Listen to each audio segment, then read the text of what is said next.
Dari zaman kuno hingga sekarang, jumlah kaisar agung yang muncul di Star Boundary tidak banyak. Karena kapasitas botol dunia terbatas, pada periode yang sama, tidak akan pernah ada lebih dari 10 kaisar agung. Namun, ini bukan jumlah yang sedikit. Bagaimanapun, Star Boundary memiliki sejarah panjang. Setelah bertahun-tahun yang tak terhitung jumlahnya, sebuah era dihancurkan, sebuah era bangkit, dan generasi baru lahir. Namun, di generasi Kaisar Agung ini, hanya ada dua orang yang kekuatannya jauh melampaui yang lain. Salah satunya adalah Heaven Devourer Wu Kuang yang sendirian membunuh 4 Kaisar Agung dalam pertempuran antara Kaisar Agung di Laut Fragmen Bintang. Sementara yang lain adalah Kaisar Agung Waktu Mengalir yang telah memahami hukum waktu. Wu Kuang tidak mati. Dia masih hidup, menggunakan jiwanya untuk memasuki tubuh Duan Hongchen dan bergabung dengan jiwanya. Dia sekarang bebas dan tidak terkekang. Tetapi Kaisar Agung Flowing Time telah lama dihancurkan. Dalam hal Dao Kaisar Agung berlalu waktu jauh lebih dalam daripada milik Wu Kuang. Orang-orang dari Star Boundary pernah berkata bahwa jika Kaisar Agung Flowing Time dan Kaisar Agung Pemakan Surga berada di generasi yang sama, keduanya pasti akan memiliki pertempuran sengit, dan tidak mungkin untuk menentukan siapa yang lebih kuat. Namun, keberadaan seperti itulah yang telah memahami misteri Dao di alam semesta luar saat dia berada di pengasingan. Setelah berkeliaran di alam semesta luar selama beberapa ratus tahun, dia telah meninggal dan hanya harta karun asalnya, jam pasir tanpa akhir, yang kembali. Seberapa berbahayakah alam semesta luar? Bahaya macam apa yang ada di sana yang bahkan Kaisar Agung yang melewati waktu tidak dapat menolaknya? Di dunia yang luas ini, ada 3.000 dunia besar. Star Boundary adalah salah satu dari dunia besar ini. Dan wilayah iblis adalah salah satu dari dunia besar ini. Ketika Kaisar Agung Waktu Mengalir melakukan perjalanan melalui dunia-dunia besar ini, apa yang dia temui? Tidak ada yang tahu, bahkan Qiongqi. Setelah jam pasir tak berujung menembus langit dan kembali, Qiongqi tidak dapat menekan kesedihannya. Dia ingin keluar dari pengasingan dan membalas tuan lamanya. Tetapi dia bahkan tidak tahu siapa musuhnya atau di mana dia berada. Jadi bagaimana dia bisa membalas dendam? Dia hanya bisa dengan getir menjaga Flowing Time Temple dan menunggu orang yang ditakdirkan untuk muncul dan mewariskan jubah Kaisar Agung sehingga dia tidak akan gagal memenuhi instruksi tuan lamanya sebelum dia pergi. Mengatakan demikian, ekspresi Qiongqi menjadi agak bersalah. Yang Kai menyipitkan matanya dan menatapnya. Qiong tua, kamu terlalu tidak baik. Dengan kecerdasan Yang Sui, bagaimana mungkin dia tidak mengerti apa yang membuat Qiongqi merasa bersalah? Secara alami, dia juga mengerti arti di balik kata-kata Yang Kai. Setelah mendapatkan warisan Kaisar Agung Waktu Mengalir, Yang Sui telah menjadi murid Kaisar Agung Waktu Mengalir. Jadi adalah tepat baginya untuk membalas dendam pada tuannya yang terhormat. Itulah sebabnya Yang Kai mengatakan bahwa Qiong bersikap tidak baik. Dengan sedikit senyum, dia berkata, Suer dan Xiaoer bisa mendapatkan warisan guru terhormat adalah kesempatan dan berkah. Masalah guru yang terhormat adalah tanggung jawab kita sebagai murid. Kakak tidak perlu bertindak seperti ini. Yang Kai mengerutkan kening. Tetapi setelah memikirkannya sejenak, dia menyadari bahwa Kaisar Agung Waktu Mengalir telah jatuh di alam semesta luar. Meskipun Yang Sui dan Yang Xiao telah memperoleh warisan Kaisar Agung, jika mereka ingin membalas dendam atas Kaisar Agung Waktu Mengalir, mereka perlu berkultivasi selama bertahun-tahun lagi. Paling tidak, mereka harus memiliki kemampuan untuk melakukan perjalanan sebebas Kaisar Agung Flowing Time. Dia tidak tahu berapa lama, jadi tidak ada gunanya mengganggunya sekarang. Apa yang terjadi kemudian? Yang Sui melihat ke arah Qiongqi. Qiongqi menggelengkan kepalanya. Tidak ada waktu lagi. Saya pikir Tuan Tua telah meninggal di alam semesta luar. Ketika jam pasir tanpa akhir kembali, saya juga meninggalkan Flowing Time Temple untuk menyelidiki. Tetapi saya tidak menemukan apapun.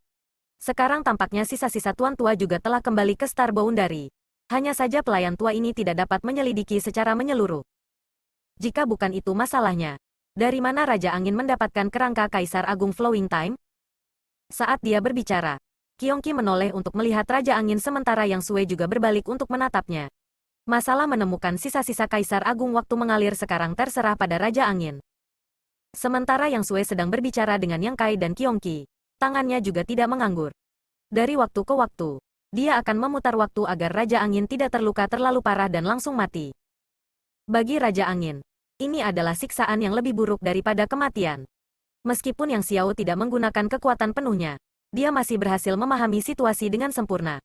Setiap kali dia dipukul, hidupnya tergantung pada seutas benang dan dia hampir kehilangan nyawanya.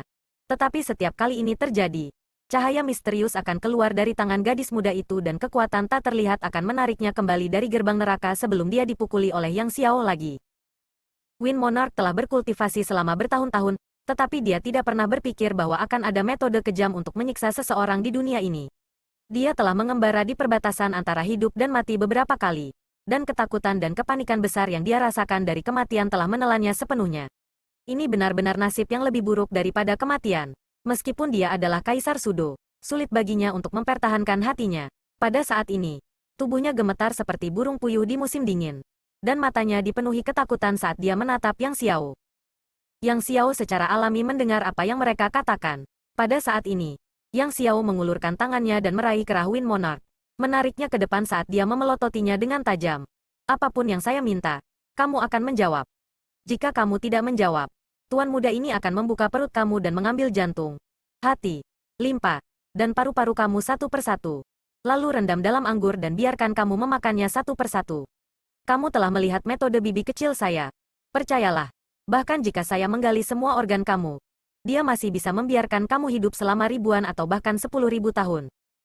Wajah Raja Angin bengkak seperti kepala babi, dan seluruh tubuhnya ditutupi jejak kaki besar.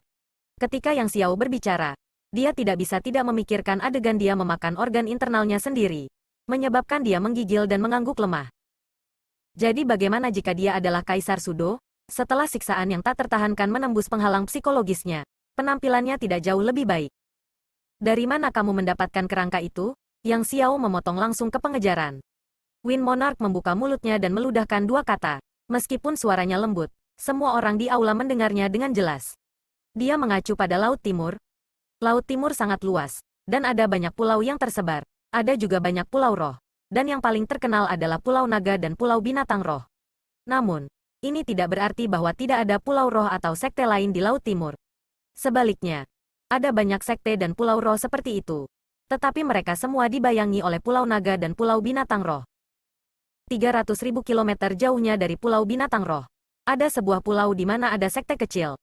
Dari master sekte hingga murid, hanya ada 2 hingga 300 orang. Ada sekte kecil yang tak terhitung jumlahnya di Laut Timur. Sekte baru didirikan beberapa ribu tahun yang lalu. Tetapi karena terletak di luar negeri dan memiliki sumber daya yang melimpah, ia dapat berkembang dan bertahan. Itu pernah mengalami krisis dan hampir hancur. Raja Angin adalah salah satu murid yang pergi ke sekte semacam itu. Dia lahir di luar benua dan telah dipilih oleh penatua di pulau untuk diterima di sekte. Namun, bakatnya untuk berkultivasi hanya bisa digambarkan sebagai biasa-biasa saja. Ketika dia pergi ke sekte, Junior Brothers dan Junior Sister yang masuk lebih lambat darinya semuanya memiliki kultivasi jauh di atas miliknya.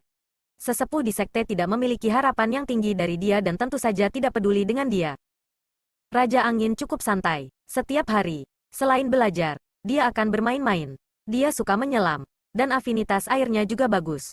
Sebelum berkultivasi, dia bisa menahan napas di bawah air selama sebatang dupa dan menyelam sejauh 100 meter.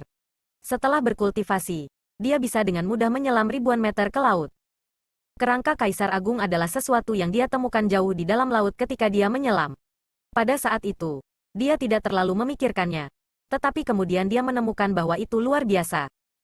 Namun, dia tidak melaporkan masalah ini ke sekte dan malah menghabiskan waktu luangnya bermain dengan kerangka itu. Untuk beberapa alasan, setelah mendapatkan kerangka ini, kultivasinya meroket dan kultivasinya melonjak. Namun, tidak ada yang menemukan masalah ini dan hanya dia yang tahu tentang itu. Bahkan penatua yang telah membimbingnya ke sekte. Meskipun dia tidak tahu alasannya, dia samar-samar bisa menebak bahwa perubahan ini terkait dengan kerangka dan secara alami menganggapnya sebagai harta yang berharga. Secara bertahap, kultivasinya jauh melebihi yang lain. Jika hanya itu yang ada, itu akan baik-baik saja. Tetapi sesuatu terjadi kemudian, menyebabkan dia menjadi gila dalam semalam dan memiliki iblis di dalam hatinya. Membantai seluruh keluarganya di pulau. Setelah melakukan beberapa perbuatan jahat, dia tidak berani tinggal lama dan melarikan diri dari Laut Timur, menyembunyikan identitasnya selama bertahun-tahun. Dengan invasi wilayah iblis dan kebangkitan demonik Heavenly Dao, dia secara sukarela menyerah, menjadi salah satu dari 4 utusan Raja Besar di bawah komando Master Dao. Setelah bermain dengan sisa-sisa Kaisar Agung selama bertahun-tahun dan menjadi Master Kaisar Sudo, dia secara alami melihat keunikan sisa-sisa. Setelah memasuki Demonic Heavenly Dao, ia menawarkan sisa-sisanya kepada Kaisar Agung Bayangan Malam Kenye. Seberapa luar biasa Kenye? mampu melihat asal-usul sisa-sisa Kaisar Agung secara sekilas, yang merupakan penghargaan bagus untuk Wind Monarch. Awalnya, Kenye telah merencanakan untuk datang ke sini secara pribadi. Meskipun dia adalah Kaisar Agung, dalam hal reputasi dan kekuatan, dia mungkin lebih rendah dari Kaisar Agung Flowing Time, jadi dia secara alami sangat peduli tentang hal-hal Kaisar Agung waktu mengalir. Namun, sebelum ini, Kenye harus menjaga jalan di antara dua dunia, jadi dia tidak punya waktu luang. Setelah Yang Kai kembali dari wilayah iblis dan menyegel jalan antara dua dunia, situasi ras iblis akan menjadi lebih buruk, jadi dia tidak bisa melarikan diri. Tidak punya pilihan. Dia menyerahkan kerangka itu kembali ke Raja Angin dan memerintahkannya untuk melakukan perjalanan. Awalnya, semuanya diam. Tetapi siapa yang mengira kucing buta akan bertemu tikus mati dan dihancurkan oleh Yang Kai? The Great Array telah dihancurkan dan Flowing Time Temple telah menghilang ke dalam Four Seasons Land. Raja Angin hanya bisa memasuki tempat ini untuk memperbaiki jam pasir yang tak ada habisnya dan kemudian menggunakannya untuk mengontrol Flowing Time Temple. Apa yang terjadi selanjutnya adalah pertempuran hidup dan mati dengan Yang Kai. Bahkan sekarang, dia masih tidak mengerti bagaimana seorang Master Realm Kaisar Orde Ketiga bisa melawannya sampai mati. Bahkan memprovokasi Yang Xiao dan Yang Sui, bahkan Qiongqi. Wind Monarch merasa seperti dia telah mengalami 8 masa kemalangan. Bahkan jika dia mati sekarang, dia tidak akan bisa beristirahat dengan tenang. Setelah bertanya, Qiongqi mengerutkan kening. Hanya satu yang tersisa? Raja Angin menjawab dengan lemah. Hanya satu. Pada titik ini, kemungkinan Raja Angin hanya bisa mengatakan apa yang ingin dia katakan. Jika dia mengatakan dia bisa mendapatkan satu kerangka, maka dia seharusnya hanya memiliki satu. Apakah kamu pernah kembali untuk melihatnya selama bertahun-tahun? Ya. Raja Angin terbatuk ringan. Darah terus mengalir dari sudut mulutnya. Seolah-olah dia akan mati setiap saat. Karena aku bisa melihat sisa-sisa Kaisar Agung. Aku secara alami kembali untuk menyelidiki. Tapi saya tidak menemukan banyak. Apakah kamu masih ingat tempat itu? Yang Sui bertanya. Raja Angin mengangguk ringan. Bawa kami bersamamu. Yang Sui menatapnya. Masalah ini sangat penting. Jadi dia dan Yang Xiao harus secara pribadi melakukan perjalanan ke sana untuk merasa nyaman. Meskipun Raja Angin tidak dapat menemukan sisa-sisa lainnya, itu tidak berarti dia dan Yang Xiao tidak bisa. Bagaimanapun, mereka telah menerima warisan Kaisar Agung, jadi mereka secara alami dapat merasakannya.